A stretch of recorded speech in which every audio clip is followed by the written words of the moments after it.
Question number 4, factorize each of the following expressions. अच्छा, ये जो क्वेश्चन नंबर 4 है और क्वेश्चन नंबर 3 ये दोनों सेम है। इसके अंदर दोनों के अंदर जो है वो हमें फैक्टराइज करने को कहा गया है और इक्वेशन जो है वो सेम ही है। जैसे अगर हम इसका पार्ट देखें तो 3n² प्लस 10n प्लस 7। अब इसका तरीका जो होता है फैक्टराइज का, उसमें हम ये देख रहे होते हैं कि हमारे पास जो पहली टर्म है वो स्क्वायर की फॉर्म में है, वेरिएबल उसमें स्क्वायर है।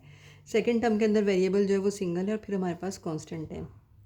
और इसको जो है वो फिर हम मल्टीप्लाई करके देखते हैं कि इसको हम मल्टीप्लाई करेंगे। 7×3 = 21 बन गया। 21 के भी हम फैक्टर्स बना के देखेंगे तो 7 और 3, 7×3 = 21 है और 7 और 3 को ऐड करें तो मिडिल टर्म बन जाती है। तो इस तरीके से ये मिडिल टर्म ब्रेक के तरीके से ही सॉल्व होगा, जैसे क्वेश्चन नंबर 3 हुआ है। 3n² प्लस 3n ये वाला आ गया, प्लस 7n आ गया, प्लस 7। तो हम इसमें से जो है ये हमारे पास टर्म है, इसमें से हमारे पास कॉमन क्या आ सकता है, 3 आ सकता है और दोनों के पास n है तो n आ गया। n हमारे पास यहाँ पर सिंपल n रह गया और यहाँ पर जो 1 हो गया। इन दोनों के पास 7 कॉमन है तो हमने 7 ले लिया और n + 1 हो गया। तो इस तरह से हमारे पास जो फैक्टर्स बन गए वो n + 1 आ गया और 3n + 7 हो गया। ये हमारा आंसर आ गया। पार्ट बी है इसका, 4p² plus 8p plus 3। Again आप ये देखेंगे यहाँ पे p² है, यहाँ p और यहाँ पे कांस्टेंट है, यहाँ कोई इसके साथ p मौजूद नहीं है। तो अब हम इसको मल्टीप्लाई करके देखेंगे। 3 4 12 हो गया, 12 है हमारे पास और 6 2 12 होता है। अगर 6 और 2 को हम जमा करें तो हमारे पास 8 आता है। तो दोनों जो ये दो फैक्टर्स होते हैं इनको प्लस या माइनस करके सेंटर वाली टर्म बननी चाहिए और मल्टीप्लाई करके कॉर्नर वाली बननी चाहिए, जो 4 3 12 आ रही है। अब हमारे फैक्टर्स आ जाएंगे 4p² plus 6p plus 2p plus 3 हो गया। यहाँ पे 4p² 6p में से हमने 2p कॉमन लिया, यहाँ रह गया 2 2 4 और p² से p रह गया और प्लस ये एक भी हम बाहर ले चुके हैं और ये 6 को हम 2 से डिवाइड करेंगे तो 2 3 6 प्लस 1। यहाँ पे जो है हमारे पास कोई चीज़ कॉमन नहीं तो हमने 1 बाहर रखा, 2p + 3 आ गया। तो हमारे जो फैक्टर बन गए वो 2p + 3 और 2p + 1, ये हमारा आंसर आ गया। पार्ट सी है इसका, 6q² - 17q + 12। अगेन हम इसको फैक्टराइज करेंगे। फैक्टराइज करने के लिए हमने देख लिया कंडीशन सेटिस्फाई हो रही है कि q² है, फिर q है, फिर कांस्टेंट है। अब हमने 12 को 6 से मल्टीप्लाई किया तो 12 6 72 होता है। 72 के फैक्टर्स बनाने के लिए हमने जो है वो सबसे पहले एलसीएम निकाल के देख लिया। बाकी नंबर जो थे वो शॉर्ट थे और आसान थे तो उनके फैक्टर्स हमने वर्बल बना लिए। 72 के लिए हमें फैक्टर्स बनाने के लिए हमने एलसीएम निकाला है। अगर नंबर बड़ा होगा तो हम एलसीएम के ज़रिए फैक्टर्स बना लेते हैं। 72 के हमने 2 से डिवाइड करा, पहले 36 आया, फिर 2 से किया 18 आया, फिर 2 से किया 9 आया, फिर 3 3 9 और 3 1 3। अब आप ये देखें, इसको हम इस तरीके से पेयरिंग करेंगे कि जब हम मल्टीप्लाई करें तो हमारे पास 72 आए और जब हम प्लस माइनस करें तो हमारे पास ये मिडिल टर्म आ जाए 17। हमने करके देखा तो 3 3 9 और 2 2 4 4 2 8। 8 और 9 को जब हम प्लस करते हैं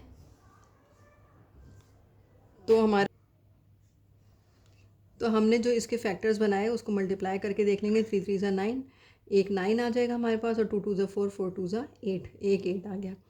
तो -8 और -9 रखेंगे तो 8 9 72, माइनस माइनस प्लस 72 हो गया। और जब इन दोनों को हम सम अप करेंगे, यानी माइनस माइनस प्लस होता है तो ये -9 साइन माइनस का आ गया, दोनों को जमा किया तो 17 आ गया। तो इस तरीके से -8 और -9q जो है वो हमारा 8q और 9q हमारे फैक्टर्स बन गए।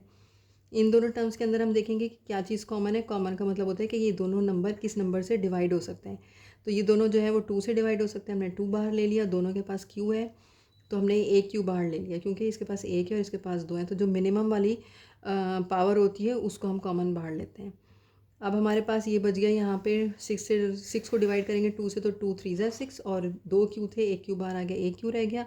माइनस इसको डिवाइड करेंगे तो 2 4 8 और एक q बाहर आ चुका है। -9q + 12 है। अब इसके अंदर भी हम ऐसा नंबर लेंगे जिससे ये दोनों नंबर डिवाइड हो जाएं। 3 ऐसा नंबर है जिससे ये दोनों डिवाइड हो सकते हैं। जो -3 हमने बाहर लिया, इसको डिवाइड किया तो 3 3 9, q आ गया और ये माइनस माइनस प्लस 4 से 3 4 12।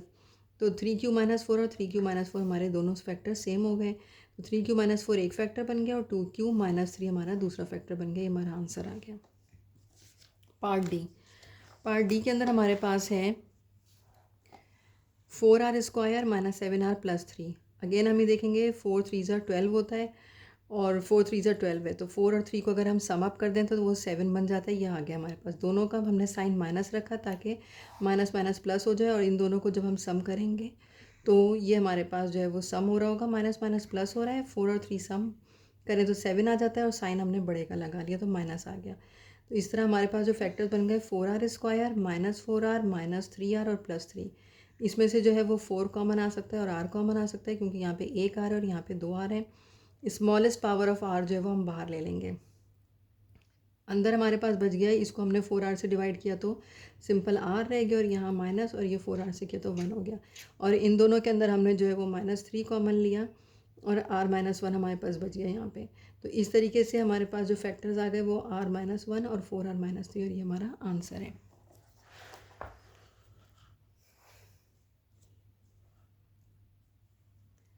पार्ट ई के अंदर हम ये देखेंगे।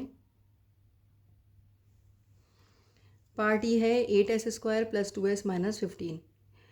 8s² + 2s - 15, तो 15 इंटू 8 करा हमने सबसे पहले, और माइनस प्लस माइनस 15 इंटू 8 करा तो 120 हो गया। 120 के लिए अगेन हमारे पास जो फैक्टर्स बने वो 12 और 10 हो गए। साइन हमने दोनों के प्लस और माइनस करके रख लिए, क्योंकि हमें सेंटर में 2 चाहिए, तो 12 - 10 करेंगे तो 2 बन जाएगा। तो इस तरह इसके फैक्टर्स हमारे पास आ गए 8s² + 12s - 10s - 15। अब इसमें से हम कॉमन लेंगे ऐसा नंबर जो कि 8 को भी डिवाइड कर दे और 12 को भी, तो 4 हो गया। s² है और इसके पास s है, तो हमने एक s कॉमन ले लिया, तो 4 2 = 8 और s आ गया, प्लस 4 3 = 12, s बाहर आ चुका था। यहाँ पे हम ऐसा नंबर लेंगे जो कि दोनों को डिवाइड कर दे, तो 5 ऐसा नंबर है जो 10 और 15 को डिवाइड कर सकता है। माइनस साइन बाहर ले लिया, अंदर हमारे पास बच गया, इसका डिवाइड कर तो 2s आ गया, और +3 माइनस प्लस माइनस माइनस हो गया, और 15 को 5 से डिवाइड किया तो 3 आ गया। तो इस तरह जो फैक्टर्स बन गए हमारे पास वो 2s + 3 और 4s - 5, 4s - 5 और 2s + 3 हमारा आंसर है। Part F. पार्ट एफ के अंदर हमारे पास जो सवाल है वो है 60² + 19t - 20।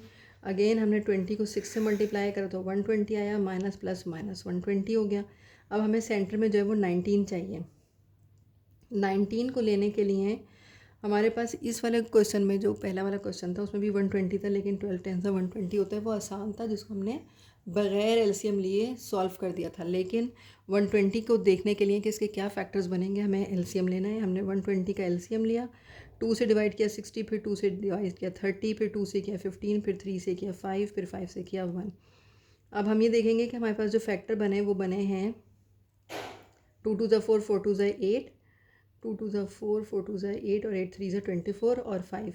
तो 24 में से अगर हम 5 माइनस कर देंगे तो हमारे पास 19 आ जाएगा। ठीक है, तो ये हमारे फैक्टर्स हो गए 24 एंड 5। तो 60² + 24t - 5t - 20। अब हमारे पास जो है वो हमने इसमें से देखेंगे कॉमन क्या आ रहा है। 60 कॉमन आ रहा है, 6 बाहर आ चुका है, t बाहर आ गया, सिंगल t रह गया, और यहाँ पे जो है वो 6 4 = 24 होता है, तो ये 4 रह गया।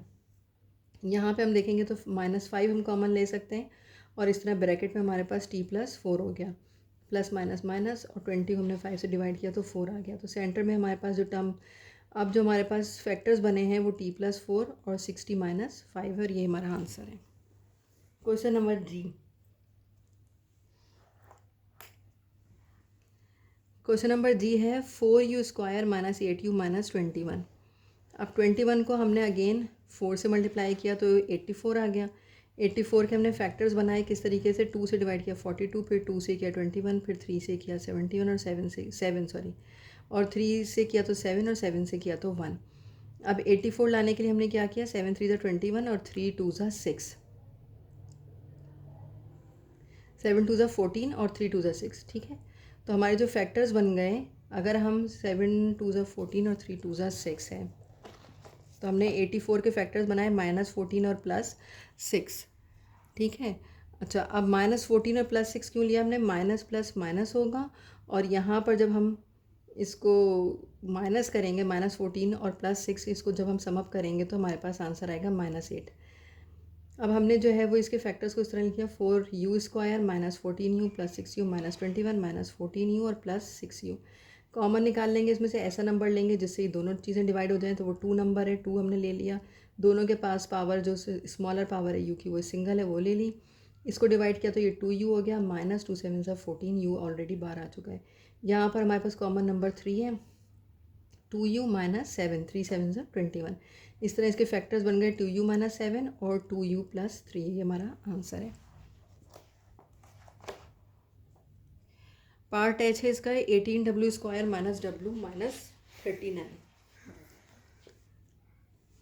तो अब हमने 39 इंटू 18 करा, हमने जो भी इसको मल्टीप्लाई करा तो हमारा आंसर आ रहा है 702। 702 के अगेन हमने एलसीएम लिया और एलसीएम लेने के बाद हमने देखा कि इसके जो फैक्टर्स बन रहे हैं, एलसीएम लेके हमने सारे को नंबर्स को डिवाइड किया है और हमारे जो फैक्टर्स बन रहे हैं वो 3 3 ज़ा 9, 9 3 ज़ा 27, 702 का एक 27 आ गया और एक जो 13 2 ज़ा 26। तो अगर हम माइनस 27, चूँकि हमें यहाँ पे सिंगल डब्लू चाहिए तो उसके लिए हमने क्या करा, बड़े नंबर के साथ माइनस साइन रखा और प्लस 26 एक। तो 27 में से 26 निकालेंगे तो 1 बचेगा और माइनस साइन इसका आ जाएगा और दोनों को अगर हम मल्टीप्लाई कर देंगे तो 702 आ जाएगा। तो फैक्टर्स हमारे पास आ गए 18w square plus 26w minus 27w minus 39। अब इस वाली टर्म में से हम कॉमन निकालेंगे ऐसा नंबर जिससे ये दोनों नंबर्स डिवाइड हो जाएं। 2 कॉमन है, यहाँ पर w की पावर सिंगल जो है वो कॉमन है, वो बाहर आ गई।